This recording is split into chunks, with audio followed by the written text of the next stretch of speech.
안녕하세요. 네, 한대부고 국어를 담당하고 있는 장용호입니다. 안녕하세요. 네, 한대부고 국어 어떻게 진행이 되고 어떻게 준비해야 되고 그 다음에 제가 또 어떻게 할 것인지 대해서 좀 설명을 좀 드리도록 하겠습니다. 낯익은 사람들이 많이 있네요.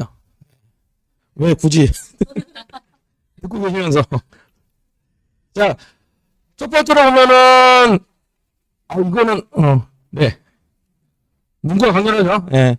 이게 작년에 했던 아이들인데 아이들 점수를 보는 건데 대체적으로 다 1등급 받은 애들입니다. 그래서 작년에 수업했을 때 보면은 저희가 이제 1등급 컷이 실질적으로 이제 작년에 바뀌면서 20%까지 됐잖아요. 거기서 거의 대다수가 제가 이제 가르쳐준 학생들 사이에서 나왔는데 이런 성적들이 보이면은 얘네들이 이제 성적 자랑하고 이런 것들 다 보여주거든요. 특히 이제 시험을 치고 나면은 이제 100점 맞게 되면은 그날 바로 점수가 옵니다. 100잠이라고 써있네요. 자, 이렇게 흥분을 하면은 100점을 보냅니다. 그래서 시험 치고 거의 뭐 10시 30분에서 11시 사이에 100점들은 계속 문자가 옵니다. 그 다음에 1시간 지나면 한 개 틀린 애들이 문자가 옵니다. 그 다음에는 연락이 안 옵니다. 그 애들만 모아서 이 정도예요. 사실은. 그 애들만 모아서. 그래서 모아서 이 정도 보내는데 얘네들 같은 경우에는 하는 가지가 있어요. 뭐가 있냐면은 정말 성실하게 합니다. 왜냐면은 한대부고 같은 경우에는 기본적으로 굉장히 많거든요. 문학, 독서, 문법으로 이제 나뉘는 거는 국어인데 기본적으로 내신에서 보면은 작년 기준으로는 학력평가 4개가 들어갔습니다. 그 해년도 이전에 그러니까 2022년, 3년, 4년 학력평가와 작년 25년 당해년도 학력평가 그렇게 4개가 들어갔고요. 교과서 진도는 따로 들어갔습니다. 양이 많거든요. 이렇게 많은 양이 있으면은 아까 봤던 그 학생들은 얘네들을 전부 다 합니다. 이게 매우 당연한 얘기 같은데 양이 많으면 중간에 지칩니다. 그래서 기본적으로 문학은 최신 3개년을 중심으로 2개 지문 이상 연계하는 게 한대부고 국어의 특징입니다. 그러면 2개를 이상 연계한다라고 했을 때는 얘네들을 조금 봐야 되는 게 뭐가 있냐면은 문학끼리 연계할 때도 있고요. 간혹 가다가 문학과 문법을 섞을 때도 있습니다. 왜냐면은 난이도를 좀 높이고자 하실 때는 굉장히 여러 가지 작품을 연계하는데 대체적으로 주제의식이 유사하거나 표현기법이 유사한 걸 많이 엮어야 되는데 한대는 그런 거 없습니다. 뭐가 엮일지 아무도 모릅니다. 그래서 모든 작품을 정말 세부적으로 알아야 되는데 기본적으로 알아야 되는 게 제목, 작가, 주제 그 다음에 중심적인 내용에 보면 해설 같은 거 있잖아요. 이런 부분을 잘 봐야 됩니다. 근데 이런 걸 잘 본다 못 본다를 판단하려면은 어찌됐든 간에 수업 자체적으로 들어갔을 때 배경지식적으로 설명해 주는 걸 기억에 많이 남겨야 됩니다. 그렇기 때문에 문학 작품은 일단 많이 봐서 그 내용이 뭔지를 파악한다가 중요합니다. 자, 여기서 조금 설명을 해드리자면은 자, 윤동주 하면 뭐가 떠오릅니까? 뭐 자아성찰, 부끄러움 뭐 이런 것들 있죠. 네, 제가 가르치는 학생은 맨날 그것만 얘기해주는데 왜 그걸 얘기하냐면요. 그게 변형돼서 선택지에 들어가요. 그러니까 다른 용어를 쓰다기보다는 자아성찰이랑 비슷한 건 뭐 자기반성이나 이런 용어로 쓸 수는 있는데 이거를 외우면은 그게 그대로 선택지에 나옵니다. 근데 그게 외운다라고 설명드렸잖아요. 왜냐하면 배경지식을 배우고 그 안에 키워드 중에 몇 개는 외워야 된다라고 했기 때문에 그런 겁니다. 그걸 왜 외우냐면은 실제로 학교 시험이든 수능이든 간에 학생들을 평가하는 것도 목적이지만 이 학생들이 대한민국 정서의 올바른 사람이 되도록 만드는 게 가장 기본적인 목적이거든요. 그래서 모든 사람들에게는 주어지는 키워드라는 게 사실은 얼추 정해져 있는 상태입니다. 그러니까 뭐 자율성이 파괴된다, 뭐 개성이 없어진다 하는데 그거 말고 원하는 형태의 공통화될 수 있는 키워드가 분명히 존재한다는 겁니다. 그래서 뭐 이육사 시인 하면은 그래도 이육사 시인 누군지 아시고 다 기억하시는 게 바로 그러한 교육의 일환이거든요. 그 용어들을 찾아내야 돼요. 그래서 그거를 외우는 단계가 들어가는 거죠. 그래서 혼자 공부할 때 조금 힘든 게 어느 게 키워드인지 파악하기 어렵다는 겁니다. 그 다음에 자, 독서는 도표나 그래프를 활용한 고난도 문제가 나오는데 실질적으로 보면은 도표 해석 문제나 그래프 해석 문제 같은 게 많이 나옵니다. 그런데 독서 지문에서 정말 요새 애들이 많이 힘들어하는 건 법 지문이 많이 힘들어하고요. 경제 지문 힘들어하고요. 과학 기술 지문은 원래 좀 많이 힘들어했었죠. 왜냐하면 얘네들이 전부 다 도프나 그래프 형태로 내기가 좋기 때문에 그렇습니다. 특히 법지문 같은 경우는 특정한 상황 같은 걸 내거든요. 뭐 쉽게 말하면 이제 로스트 문제까지 비교할 건 아니지만 약간 그런 느낌으로 보기에 무슨 상태나 상황 같은 걸 제시해 주는 경우가 많아요. 그거를 자기가 읽었던 지문을 가지고 집어 넣어줘야 됩니다. 이 과정이 들어가야 되거든요. 그래서 한대보고 국어는 비문학 독서 같은 지문에서 보면은 한 문제가 꼭 어렵게 나와요. 한 문제가 꼭 어렵게 나옵니다. 요거는 점수를 깎으려고 내는 문제가 상당히 많이 나옵니다. 지문 자체에서 정보 확인하는 문제 말고 이거를 알고 실제 상황에 적용하는 문제. 요거는 꼭 하나 나옵니다. 그 다음에 문법은 암기를 기반한다고 했는데, 자, 이거 암기하는 것도 마찬가지로 뭐가 필요하냐면 왜 이 문법이 정해졌는가부터 생각을 좀 해봐야 돼요. 요거는 이제 1차 배경 지식입니다. 예를 들어서 서희소리 현상 같은 경우에 왜 시옷을 쓰는가? 이런 것들을 보면은 대체적으로 우유빛이라고 아는데, 그쵸? 근데 여기다가 시옷을 넣는단 말이죠. 이게 익숙하지 않잖아요. 그쵸? 시옷이 없는 게 익숙하잖아요. 그럼 이걸 왜 넣느냐는 거예요. 세종대왕이 넣으셨어요. 실제로 세종대왕이 정하신 거예요. 규정상. 정했는데, 그러면 세종대왕한테 따질 수는 없잖아요. 왜냐면 얘가 되게 애매모호한 규정이거든요. 써도 의사소통에 지장이 없습니다. 있으면 발음이 우유빛이라고 해서 발음하게 됩니다. 없으면 우유빛이죠. 그러니까 발음상으로는 우유빛이 나는 편하긴 한데 우유빛이라고 하든가 그것도 되게 애매모호해지는 거죠.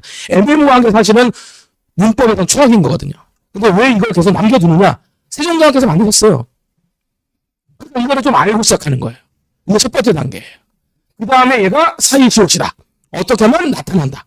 어떻게 해서 안 나타날 수도 있다. 이걸 배우는 게 기본 문법 암기입니다. 이걸 가지고 짧게 해가지고 단답형 문제를 한 100개, 200개 정도 풀어보는 거야. 그냥 단순하게 문법 암기하는 거예요. 그 다음에 학평이나 수능에 있는 보기, 추론형 문제 같은 거 이런 걸 통해가지고 조금 더 어렵게 나가는 거죠. 이렇게 내는 게 한대목도 시험 문제이기도 해요. 이런 걸 계속 내세요. 그러니까 왜 그렇게 내시는지 모르겠습니다. 그러니까 어렵기는 한데요. 왜 이렇게 다 어렵게 내느냐. 근데 시험을 잘 칩니다. 시험 문제 딱 보면은 수능 형태거든요. 수능 형태가 뭐냐면은 이 시험 문제 보면은 왼쪽 오른쪽에 세 문제밖에 없어요. 다 합쳐서. 그러니까 여기는 두 문제, 여기는 한 문제인 거예요. 왜냐면은 시험의 길이가 길어요. 애들이 읽다가 지치죠. 근데 여기서 지치면은 일단 대학은 못 가잖아요. 시험치가 덜 지쳐야 된단 말이에요. 그러니까 어떻게든 빨리 읽고 뭔가 찾아내야 되잖아요. 그거 한대 보고 시험 문제 보면은 길고 많아요. 진짜 많아요. 시험 범위도 많은데, 그리고 막 그 소설이나 이런 거 길잖아요. 길면 줄여야 되잖아요. 줄이긴 줄이는데 글자 크기를 줄여요. 그래서 최대한 많이 넣어요. 글자 크기를 줘서 많이 넣었으면은 시험 범위에서 많이 보지 않았느냐? 아닙니다. 시험 칠 때 보면 또 긴장합니다. 그럼 처음부터 다시 읽습니다. 처음부터 다시 쫙 읽고 집중해서. 그럼 문제를 딱 풉니다. 근데 아까 그게 기억이 안 나요. 다시 돌아가서 이걸. 근데 갑자기 시계를 딱 봅니다. 왜요? 얼마 안 남았거든요. 얼마 남았는지 모르겠지만 얼마 안 남았다는 건 압니다. 그러면서 또 갑자기 속도가 빨라집니다. 그래서 대부분 뒷문제를 많이 드립니다. 그래서 뒤에 문제가 어려웠구나가 아니고요. 네가 긴장한 겁니다. 이 부분이 상당히 많이 있습니다. 그래서 이런 경우에는요. 기본적으로 많이 풀면서 키워드 암기하는 거, 문법의 규칙을 제대로 암기하면은 이것도 시간이 많이 줄어들어요. 근데 뭐 시간 걱정할 때 그래서 이거는 그래도 좀 몰고 가자 하면은 왜 그렇게 했는지 왜 그래서 나왔다라고 설명을 해주고 이걸 외우자라고 얘기합니다. 그러면 여기까지는 이해와 암기가 함께 들어가죠. 그런데 앞에 선생님이 뭐라고 했는지 기억은 안 나지만 외우라고 합니다. 그럼 어떻게 하면 될까요? 외우면 됩니다. 왜냐면 앞에 못 들었으니까 그건 어쩔 수 없잖아요. 그러면 해설지를 보든 동영상을 보든 상관없죠. 일단은 외워야 되는 겁니다. 제가 아이들한테 수업박 하면서 이거는 외우자라고 얘기합니다. 외웠습니까? 아닙니다. 여기서 증인들이 몇 명 있죠. 안 외웁니다. 얘를 외우라고 하는 이유는요. 나중에 다 써먹어요. 이렇게 되었습니다. 한대보고는 문학, 독서, 문법이 있을 때 이 모든 것들이 암기를 베이스로 해서 길게 나온다라고 간단하게 정리가 되겠죠. 자, 다른 학교보다는 3배 이상입니다. 근데 이거는 너무 걱정하지 않으셔도 됩니다. 어차피 한대보고 다닐 거니까요. 그렇잖아요. 내가 단대 옮겼다가 다시 넣어주지 않습니다. 그리고 뭐 이거는 정말 할 얘기지만 만약에 전학 가고 싶다고 하면은 연락을 주십시오. 막아드리겠습니다. 여기서 적응 못하면 저기서 적응 못합니다. 만약에 고3에서 가끔 오는 적이 있거든요. 저한테 진짜로 힘을 강다면 선생님 학교를 그만두고 검정고시를 봐서 조용해라. 검정고시 쉬운 거 같냐 그랬더니 뭐 내신 따기 좋잖아. 야 내신을 못 땄는데 수능은 딸 거 같냐. 성적표를 가져와라. 확실하게 너의 헛된 꿈을 부어주겠다 라고 하면 안 옵니다. 자기가 성적표 꺼내서 가져오려고 할 때 자기 한번 뒤로 들여다보잖아요. 자기가 과거가 주황색처럼 떠오르잖아요. 저거 보면 뭐라고 할지 알잖아요. 현실을 알려줄 수 있어요. 그러면은 김지문이 수능처럼 여러 개 묶어 추천된다고 했죠. 진짜 길어요. 글씨 조그맣게 나옵니다. 그 다음 이론 연계도 꽤 있어요. 근데 이 이론이 어디서 나오냐면은 선생님 머리에서 만들어지는 게 아니라요. 교사형 지도서가 있잖아요. 교사형 지도서는 논문이나 참고 서적 같은 게 들어있습니다. 그 부분에서 일부분을 딱 옵니다. 그걸 보기를 제시합니다. 학생 입장에서 처음 보죠. 더 재밌는 건 뭐냐면 처음 봤는데 모르겠어요. 이론 자체가 원래 그쪽에서 따오는 거니까요. 그래서 난이도 조절할 때 첫 번째 분량 많습니다. 물론 이거 다른 학교랑 비교하니까 그런 거고 우리 애들은 그냥 그 안에서 해결을 해야 됩니다. 그 다음에 길입니다. 시간 대비분 잘해야겠죠. 그 다음 세 번째 뭐라고요? 이론이 나왔을 때 우리는 그 이론이 상당히 애매모호하게 어렵다는 걸 알아야 됩니다. 근데 이 모든 것들도 미리 준비하면 다 돼요. 미리 준비하는 거. 그러면 어떻게 해야 되느냐? 자, 일단 이건 작년 겁니다. 올해는 어떤 게 부교재로 나올지 몰라요. 제가 지금 한대 2학년 다니는 애들한테 약간 소문을 접해본 결과 걔네들한테 야 혹시 1학년에도 부교재 뭐가 나올지 아니라고 물었더니 모른다고 합니다. 그렇기 때문에 저도 모릅니다. 원래 한대부고는 1년마다 바뀝니다. 근데 대부분 학력평가를 기준점으로 삼고요. 1학년 수준으로 많이 삼습니다. 근데 사실 올해는 뭔 얘기가 나왔냐면은 너무 문제 위주로 치중되지 않았는가. 그래서 좀 이론적으로 해보자라는 얘기가 나왔습니다. 근데 이론적으로 해도요. 어차피 시험 문제는 문학작품이든 독서작품이든 실제 문제다 적용시켜야 됩니다. 그렇기 때문에 부교재가 뭐가 선정되냐가 중요한 게 아니라 그거를 다 해야 된다는 거 아시면 됩니다. 대부분 시험 범위는 한 번에 절반 정도씩이 시험 범위입니다. 상당히 많습니다. 학교에서 수업은 안 합니다. 학교에서는 오로지 교과서만 수업합니다. 부교재는 수업하진 않지만 시험 범위에 집어넣습니다. 그리고 이번에도 얼마나 큰일이 있었냐면 한글 맞춤법이라고 정말 중요한 문법이 시험 범위에 반영됐다가 2주 만에 반영이 안 된다고 했습니다. 저는 이미 한글 맞춤법 수업을 끝낸 상태였죠. 그래서 다시 모아서 재수업을 하고 마지막 시험 치기 이틀 전에 학교에서 한글 맞춤법 수업을 했습니다. 그러고 한글 맞춤 이틀 전에 수업을 했어요. 간단하게 정리해가지고.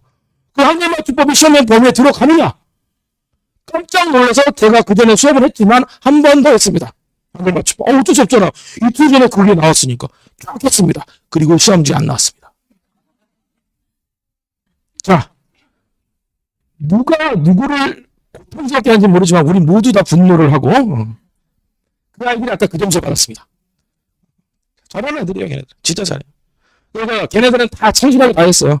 한글 맞춤법 볼 때. 그런데 우리는 중요한 게 이런 게 나오면 이런 식으로 나오거든요. 이게 그냥 부교재 내용 그대로예요. 그러니까 부교재는 대부분 학평을 쓴다는 거 아시는 겁니다. 이론이 나와도 상관없습니다. 어차피 모든 수업을 할 때는 이론이 들어가요. 자, 그 다음 이게 여러 개가 묶어서 나오는 건데 이렇게 되어 있거든요. 이게 많은 건지 적은 건지 조금 애매하시잖아요. 아주 심플하게 보시면 돼요. 한 바닥에 문제가 한 개예요. 그렇죠? 요작품하고는 관련이 없어요. 그냥 부교재랑 교과서에 있는 거 아무나 섞어서 씁니다. 정말 재밌는 거는 간혹가다 교과서에는 문학은 2개만 씁니다. 그 2개 중에서 한 개는 시예요. 짧죠? 그래서 교과서는 사실 너무 크게 걱정 안 하셔도 돼요. 학교 수업할 때 애들이 굉장히 힘들어하는 게 뭐냐면은 시 하나로 나흘 동안 수업을 하는 겁니다. 근데 저는 이제 수업할 때 보면 교과서 진도는 하루에 끝납니다. 왜냐면 뒤에 부교재가 너무 많아서요. 그거 먼저 해야 되거든요. 이게 기본적으로 저 작년 애들 봤던 거예요. 많아요, 이게. 페이지 수만 따져도 11쪽 있잖아요. 11쪽인데 글자가 작기 때문에 보다가 지쳐요. 참고로 시험은 50분 동안 봅니다. 고등학교는 50분이니까요. 그 다음 보면은 이론과 내용 연결 문제가 나오는데, 자, 이런 것들 보면 제가 이제 만들어둔 건데, 여기 보면 여기 이론이 있어요. 그렇죠? 아이고. 자, 보면은 이렇게 이론이 들어가거든요. 금융당국 빅스텝 진행 뭐 이런 것들이 있습니다. 자, 빅스텝이라는 단어가 나오는 거는 교과서나 학력평가에 들어간 게 아니라 집어넣은 거죠. 그러니까 저는 수업할 때 이런 비슷한 유형들을 갖다 집어넣는 거죠. 이렇게 그림 도표도 들어가는 거예요. 이런 것들이 외부 지문, 보기 이런 거죠. 빛이 이렇게 투과돼서 이렇게 해서 돌아오는 거. 평광판이 어떻다. 이런 구조 같은 문제가 나오는 거예요. 이것도 다 만들어줍니다. 진짜 모든 문제는 제가 다 만들어줍니다. 왜냐? 문제가 없어요. 그러니까 작년도 재작년도 이런 것들은 학력평가 문제를 만드는 다른 출판사가 있을지 모르는데 그거를 가져다 쓰면은 불법이고요. 제가 다 만들어야 되잖아요. 근데 만들면 몇 개 만드느냐? 지원하다 한 100개 정도 만들거든요. 자, 100개 정도만 무슨 일이 발생하느냐? 모든 문제가 비슷해집니다. 그렇잖아요. 지문이 아무리 계속 그 안에서 100개를 만들면 비슷하잖아요. 그럼 뭐가 되냐면은 이론도 집어넣고 도식도 집어넣고 하면서 여러 가지 방면으로 보는 거예요. 여러 가지 방면. 그렇게 100개씩 모이면은 지문이 7개면은 700개가 되겠죠. 그 지문이 7개는 한 학년 거죠. 1년도 거예요. 4개가 모이면 4개가 모이면은 4, 7에 28 이렇게 되겠죠. 그러면 이게 많을까요? 적을까요? 많죠. 많죠. 풀다가 지치죠. 그래도 해야 됩니다. 그래서 제일 좋은 건 문제 풀다가 이거 풀어봤던 문제 비슷한데 이거 왜 계속 풀어? 이러면 성공한 거예요. 받자마자 풀자 이러면 이거 70%예요. 받자마자 지겨워랑 다 풀고 지겨운 거랑 달라요. 그렇죠? 그래서 한대국어는 진짜로 부지런해야 됩니다. 부지런해야 되죠. 자, 대책으로 잠깐 보시면은, 먼저 이해하고 암기한다고 했는데, 이게 왜 그러냐면은, 이해를 어느 정도 하면은 외우기가 편해서 그래요. 그럼 외우고 나면은 또 이해가 되기도 해요. 이게 약간 선순환이거든요. 근데, 왜 그런지 먼저 알면은 훨씬 더 편해요. 왜 세종대왕이 서희소리 만들었는가? 이런 것부터 생각하면 편해요. 서희소리 세종대왕이 만드신 건 시험범위 아닙니다. 이건 2학기 때 범위예요. 근데 2학기 때 거라도 끌어와서 보면은 괜찮아요. 근데 그조차도 모르겠다 하면 얘 먼저 해도 돼요. 그럼 나중에 가지고 또 이해가 돼요. 이런 식으로. 자, 학원에 오면은 이거 먼저 하는 거예요. 제 밑에서 수업 들으면 이거 먼저 하는 거예요. 혼자 하면은 이거 먼저 하게 돼 있어요. 근데 뭘 이렇게 모르죠? 그럼 뭐가 되는 걸까요? 열심히 하는데 성적이 안 나와요. 특히 중학교 때 성적 좀 잘 나온 학생들 잘 기억해야 돼요. 중학교 때 성적 잘 나왔는데 고등학교 때 왜 안 나오느냐? 중학교 때 공부했으면 외우면 되는데 양이 많지 않았거든요. 고등학교 때는요, 접근이 달라요. 정말 많습니다. 그리고 국어만 하지 않으실 거잖아요. 국어를 다닌다는 얘기는 수학이랑 영어는 다닐 거 아니에요. 국영수라고 되어 있지만 제가 보면 수영국이거든요. 왜냐면 국어는 읽을 줄 알잖아요. 그쵸? 읽을 줄 알죠? 그래서 자신감이 엄청 많아요. 나는 한국 사람이다. 제가 볼 때 아직은 멀었습니다. 아직 국적은 약간 보류해야 돼요. 대화도 잘 안 되고요. 사자성어, 속담, 고사성어 들어가면은 최악입니다. 하나하나 다 설명해야 돼요. 옛날에 투구 설명한 적도 있어요. 머릿속에 투구 있잖아요. 이것도 설명한 적 있었어요. 관이 뭔지 몰라요. 옛날 사람들 썼던 모자 관. 관 뭔지 아시죠? 이상한데? 이게 왕이 쓰는 관이 왕관이죠. 그렇죠? 그런 것도 있잖아요. 지피 보면 나오잖아요. 얘기도 많이 들었어요, 아이들은. 이런 것도 시험에 나와요. 간혹가다. 그러니까 이거 대화할 때 다 설명해 줘야 돼요. 그래서 시간이 지날수록 시간이 늘어나요. 설명 많이 해줘야 되니까. 그 다음에 배경지만 했죠. 이것도 그린 거예요. 이거 다 그린 겁니다. 이걸 왜 그렸는가? 저도 모르겠습니다. 너무 모르겠어요. 이게 이해시킨다고 진짜 열심히 그렸거든요. 그때 치트피트에도 했더니 금방 나오더라고요. 이거 유리 손으로 그렸더니 미치겠더라고요. 이걸 왜 하냐면은 해보면 알아요. 이게 또 이해가 잘 돼요. 무슨 질문을 했던 것들 하나를 보일 때. 그러니까 제가 생각하는 건 뭐냐? 최대한 어떻게 하면 쉽게 이해하느냐. 그래야지 이거를 문제 풀잖아요. 그래서 다 만든 거예요. 이거 만든 겁니다. 다 만들어 놔야지 또 풀어요. 계속 같은 말 반복해 반복. 왜 이거 반복시키냐면요. 지겨워야지 저 어느 정도 해요. 옛날에 막 소리 지르고 막 하면 했거든요. 지금 그렇게 하면 잡혀가요. 그럼 어떻게 합니까? 최대한 같은 형태로 문제를 많이 풀어보는 거. 왜냐면 한대보고는 서술형이 없어요. 서술형 없습니다. 전부 다 객관식입니다. 근데 이것도 장담을 못해요. 근데 제가 학교에서 올해 이제 계획서를 봤을 때는 일단은 객관식이 없어요. 아니, 주관식 서답형이 없어요. 작년에도 그렇고 재작년도 그랬거든요. 다만 확정적으로 말씀은 못 드린다. 한대보고가 워낙에 변화가 심하다. 낸다고 하고 안 내고 안 낸다고 하고 안 내고 그래요. 안 낸다고 하는데 내버리면 그건 안 되거든요. 낸다고 하는데 안 내는 건 괜찮아요. 2학년 애들 가르칠 때도 많이 나겠어요. 2학년 애들은 문학 개수가 127개거든요. 127개 할 때 보면 어떤 일이 발생했냐면은 127개 수업해가지고 껴 가르쳐 놨더니 9% 정도 나옵니다. 근데 안 할 수는 없잖아요. 자, 문제 많이 씁니다. 10지 선당도 가끔 줘요. 문제 풀어보면 한 문제만 풀자 그러면은 선택지가 10개예요. 근데 사실 20개짜리도 있어요.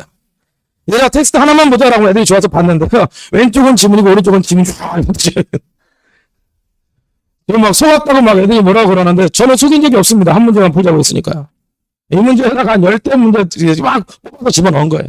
뭐 새롭게 보는 거. 빈칸 채우기도 많이 내요. 빈칸 채우기는 오로지 하나 키워드 암기 때문에 그래요. 머리로 못했으면 손가락이라도 외워라. 이렇게 될 수밖에 없죠. 자, 그 다음에 해석을 나눕니다. 이거 이따가 오신 분들에게는 저한테 배운 학생들은 안 받아도 되는데 안 보신 분들은 요번에 나비효과 있잖아요. 숙제. 거기 나와 있는 C 부분에 대한 해설서를 나눠드립니다. 끝날 때쯤만 받아가시면 되는데 그거 만드는데 많이 고생했습니다. 왜냐면은 해설이 없으니까요. 유명한 것들은 금방 만들 수 있는데 안 유명한 작품들이 많이 있죠. 매 해마다 그걸 만들어야 돼요. 그 해설을 왜 만들어주느냐? 시험 치잖아요. 3월 5일 시험 치는 것 때문에 그렇습니다. 그게 여기 앞에서 뭐 피를 토하게 만들었다 뭐라고 얘기하는데 정말 피를 토했습니다. 이런 식으로 해서 각각의 해설이 있어요. 자, 어떻게 활용하냐면은 읽으면 됩니다. 자, 읽을 때 첫 번째 제가 자기가 읽었을 때 1시간 정도 걸렸다. 그러면 두 번째 읽을 때는 1시간보다 더 빨리 읽어야 됩니다. 그러니까 읽었다라는 개념은 모르는 거 넘어가도 괜찮으니까 읽으세요. 첫 번째 읽을 때 1시간 걸렸으면 두 번째 읽을 때는 1시간보다 조금 땡기면 됩니다. 50분 정도. 그렇게 땡겨가지고 더 이상 땡길 수 없을 때까지 읽으면 거기가 자기 속도입니다. 그래서 자기 속도예요. 그래서 우리 애들이 어느 정도 속도가 필요하냐, 얼마나 빨리 읽어야 되느냐가 중요한 게 아니라 빨리 읽을 수 있도록 훈련이 더 중요합니다. 애들이 그게 빨리 있습니까? 늦게 있습니까? 잘 모르시죠? 속도는 빨리 보내잖아요. 아이들이 읽을 때 300에서 400페이지 정도 되는 책을 3시간 권역 안에 읽으면 성공입니다. 그런데 이게 훈련이 안 돼 있으면 어떻게 한다고요? 계속 읽어야 돼요. 이거는 훈련을 해야 돼요. 이거 제가 뭐라고 할 부분이 아니고 저는 방법을 확실히 알려봅니다. 해야 돼요. 저한테 보내주면 시간시킬 수 있긴 한데 실제 플리가스가 필요합니다. 자, 두 번째로 보시면 이것도 문법에 관련된 문제죠. 이것도 어떻게 한다고요? 외우기 위해서. 막 쓰면서 외우는 거예요. 막 쓰면서. 이거 열심히 하는 애들이 대부분 성실한 애들이야. 하다가 지쳐서 힘들어요. 그러면 요때부터는 이제 자, 그러면은 크게 혼나야겠죠. 자, 그 다음에 독서. 아까 했지만 독서 지문은 분석해서 내는 거. 자, 그 다음에 시험 치고 나면은 아이들의 성적표 나오는데 이거 왜 그러냐면 학력평가 위주로 할 때는 그 해년도 성적이 있어요. 등급이나. 요거 직접 넣어줍니다. 넣어줘서 성적표로 나가고 학생들에게도 그래픽으로 해가지고 성적표 가고 부모님께도 보여드립니다. 그래서 그날 뭘 먹을 수 있는지 선택할 수 있어요. 못 먹을 수도 있고요. 성적표를 받고. 이런 것들. 그러면 여기에 등급, 그 당시 평균, 그 다음에 1등급 점수 몇 점 맞아야 되느냐, 그 다음에 뭐가 부족한가, 이런 것들이 다 분석돼서 나옵니다. 이거는 3장 정도 받아야지 아이들이 성적을 알 수 있어요. 처음부터 봐가지고 뭐가 부족해, 그건 안 되고, 한 3장 정도 받아야 되고, 지금은 다 부족합니다. 지금 아직은 그 정도 수준은 아니에요. 자, 그 다음에 클리닉에 오게 되면은 이런 식으로 자료가 들어갑니다. 이거는 배웠던 내용들을 반복하는 거예요. 어쨌든 클리닉 오면 놀지 않게 만드는 게 목적입니다. 무조건 놀면 안 돼요. 지금부터 시작해야 돼요. 무조건 부지런해야 됩니다. 개이다 말다는 사실은 사치고요. 그냥 무조건 다 남들보다는 더 빨리 해야 돼요. 남들보다 더. 자, 그래서 제가 수업할 때는 토요일 아침과 일요일날 2시부터 5시 이렇게 두 가지로 내신 수업 시간을 열고요. 이때 끝난다는 보장은 없습니다. 더 할 수 있어요. 대부분 늦게 끝나고요. 그래서 미리 말씀드리는데 픽업하러 오실 때 조금 늦게 오시거나 하세요. 제가 정확하게 언제 끝난다고 말씀 못 드리는 게 그때마다 친구들 양이 달라서 그래요. 제가 무슨 말씀드리면 좋긴 한데 여기 근처가 주차문제가 심하거든요. 잘못되면은 막 이렇게 막 주차 단속면도 뜨고 막 되게 힘들어요. 그래서 그냥 아예 느긋하게 보세요. 느긋하게 오시면 되고 아이들한테도 좀 미안하기는 해요. 뭐 밥 먹을 시간 부족하다고 그러는데 제가 그럴 때마다 항상 미안하다고 합니다. 뭐 대책은 없으니까 초코파이 몇 개 줍니다. 초코파이 좋아합니다. 초코파이 주는 이유가 있어요. 달래주는 거죠. 내가 고파요 그러면 2개 먹어. 그러면 정말 고파요 그러면 3개 먹어. 그러면. 자, 마지막으로 제가 어떻게 할 거냐. 풀지 않고 수업합니다. 지문 다. 이렇게까지 다 하는 경우는 없어요. 사실은. 너무 많아가지고. 제가 그래서 수업 때마다 되게 늘어지고 막 많이 하거든요. 그게 왜 그러냐면 정말 많아요. 이거 다 합니다. 처음부터 끝까지 다 하나도 안 빼고 다 해요. 다 하고요. 그 다음에 성적에 대해서 등수도 나가요. 실제로 저희 학원에서 대수업 든 애들 많기 때문에 얘네들만 가지고도 등수가 나와요. 실질적으로. 그 다음에 클리닉 할 때 보면은 애들이 안 와서 문제인 거지. 저는 항상 거기 있습니다. 지금도 다시 클리닉하고 바로 또 클리닉 해야 돼요. 그리고 이제 밤에 되면 이제 줌 같은 거 켜서 줌도 내신 때는 진행할 겁니다. 밤에 이제 거기 들어와서 같이 한다라는 이제 의미 이런 걸 보겠죠. 제가 끌 때 같이 끄면 됩니다. 저도 밤에 늦게 자니까. 유튜브 보는 거랑 맞겠죠. 기분은 안 좋아도요. 네. 여기까지 해서 국어 좀 마무리 짓도록 하겠습니다. 감사합니다.